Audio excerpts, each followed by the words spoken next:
Gunoh va tavba. Bir kuni Ibrohim alayhissalom gunoh sodir etayotgan bir kishini ko'rib qoldilar va Alloh uni halok qil deb uni duoibat qila boshladilar. Shundan so'ng u zot xuddi shu kishini 3 bora shu gunohni sodir etayotganini ko'rdilar va har safar Alloh uni halok qil deb duoibat qildilar.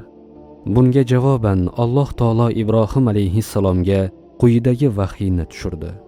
Ey Ibrohim, agar men har bir gunoh qilgan bandani halok qilaversam, yer yuzida kam sonli inson qolar edi. Bandalarimdan biri gunoh qilayotganda men unga vaqt beraman. Agar u tavba qilsa, men uning tavbasini qabul qilaman. Agar u mening afvimni so'rasa, biz uning jazosini keyinga qoldiramiz. O'git. Ibrohim alayhissalom shunday yo'l tutdilar, chunki Alloh taoloning yerida kimdir unga itoat qilmayotganini ko'tara olmadilar. Agar biz biror kimning gunoh qilayotganini ko'rsak, shu 3 ishdan birini qilishimiz kerak. Birinchisi, bu gunohni siz qilmayotganingiz uchun Alloh taologa hamd aytish.